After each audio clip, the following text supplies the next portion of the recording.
Good afternoon, good day, everything like that. It's the day before the fight. Um,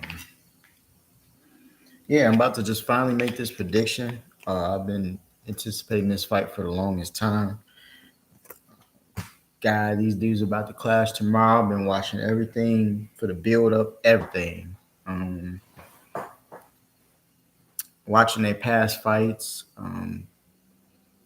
just really analyzing everything about the situation. Um, and it's not easy to make any prediction about it. As I sit here and realize that this fight is winnable for both parties, it's really a matter of some other things. So I guess I'll put it like this: Garcia has the speed to give Tank problems. It's birthday cake, by the way.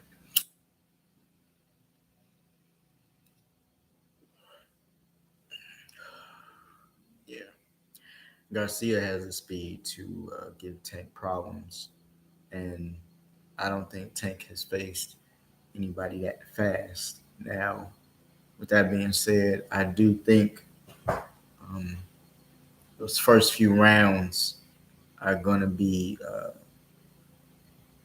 really a thing where probably you're going to see Tank trying to get used to the speed of Ryan.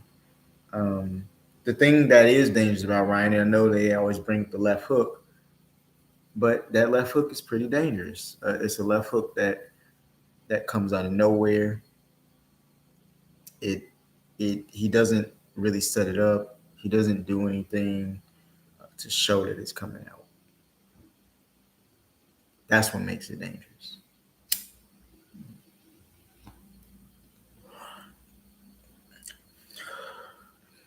Usually if they're gonna set something up, they set it up with a jab or something like that. But Ryan has such speed that he doesn't have to set up those type of punches, and so that is where you're gonna have to see how does Tank overcome that. You know,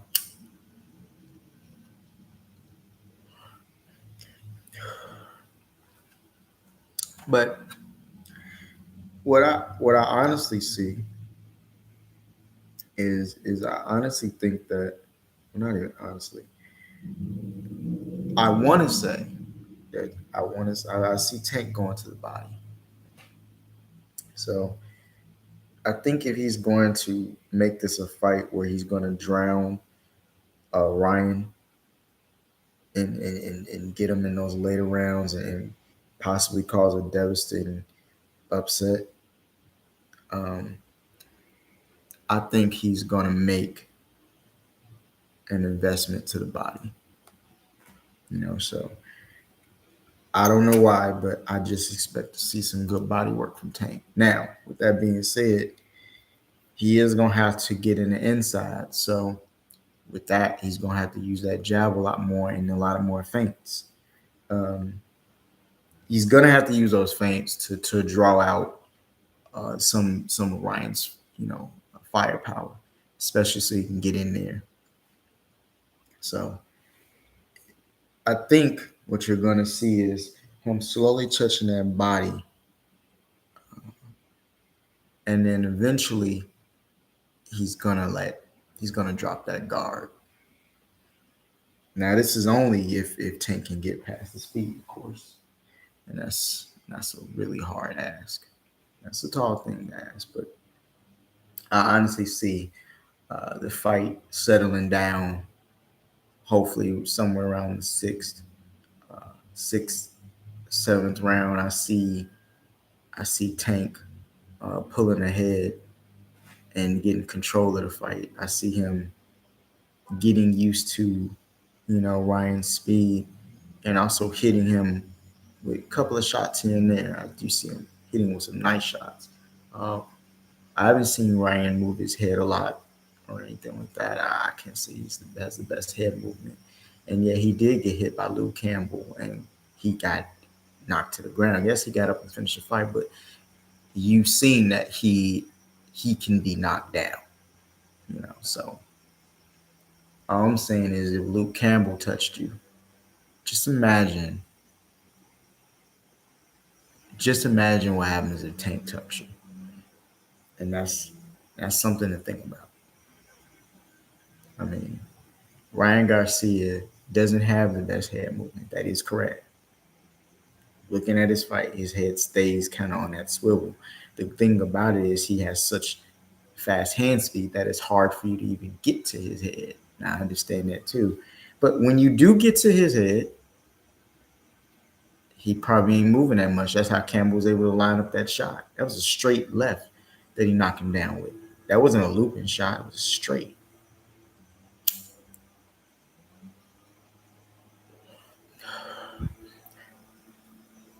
Those type of shots you get hit with if you ain't moving your head. That's true. So, if any fight that you want to move your head in, this is the fight that you want to move your head in. That was Ryan. Because Tank is trying to take your head off.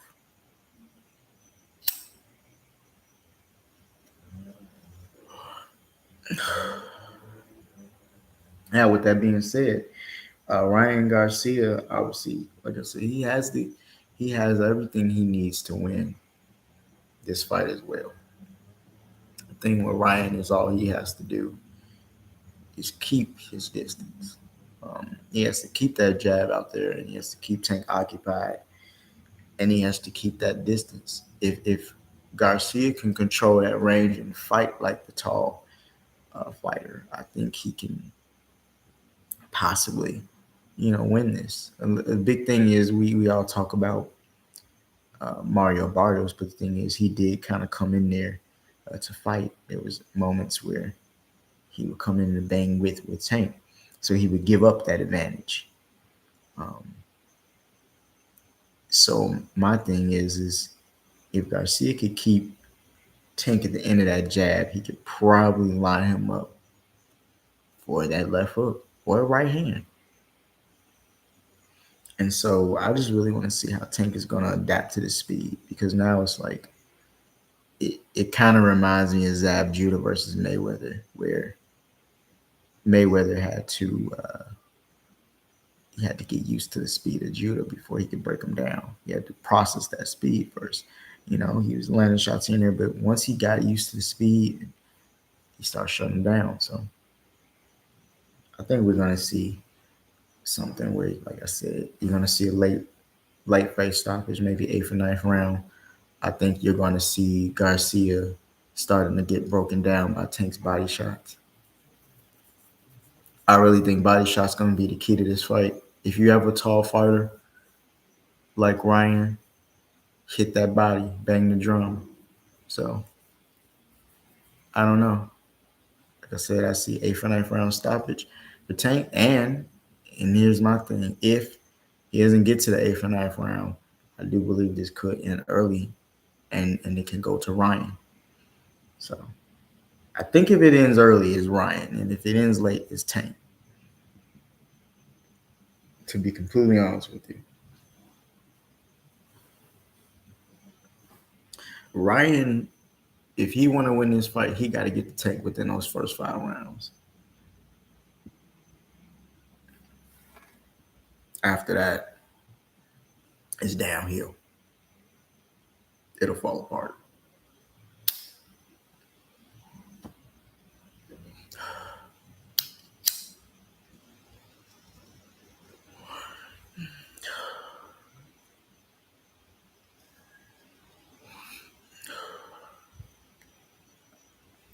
So that's my thing on the fight.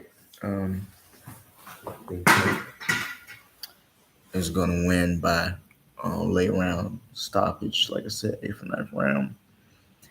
And if Garcia does win, I think he's going to win by early stoppage, like I said, possibly in those first 4 rounds. Because if Tank doesn't dial in that speed, he can get clipped early in the fight. Obviously, I think the speed goes down as the fight wears on. That's why I favor Tank for the late stoppage. But I do believe if this fight ends in the beginning, it's probably Ryan who ends this fight in those first 2 rounds, and it won't be Tank. And so I do believe he's gonna start very carefully. He might press the issue, but he's gonna be careful because he knows he has to take down that speed and use those feints to do something to draw it out first. So, like I said, that's my thing. Either way, it's gonna be a great fight for boxing. I do hope that from this fight we can see some other mega fights as well. Maybe the Crawford versus Spence Jr. fight. I was just watching that fight Spence's fight last night with Ugas. I'm just really want those dudes to fight too. But either way, I mean, we're gonna get a mega fight tomorrow. You know, for whoever wins this, obviously, they're gonna be the talk of boxing for a long time, especially if they win in a spectacular fashion. So the only thing I can say here is that I know both men are coming very prepared for each other, and neither one has faced an opponent like the other, and I will say that. I do think obviously Tank has more experience, but at the end of the day, Ryan Garcia has all the tools to win. So that should be a good fight. Really good fight. Uh, Until then, everybody just enjoy your day. I don't know. Whatever people do on Fridays.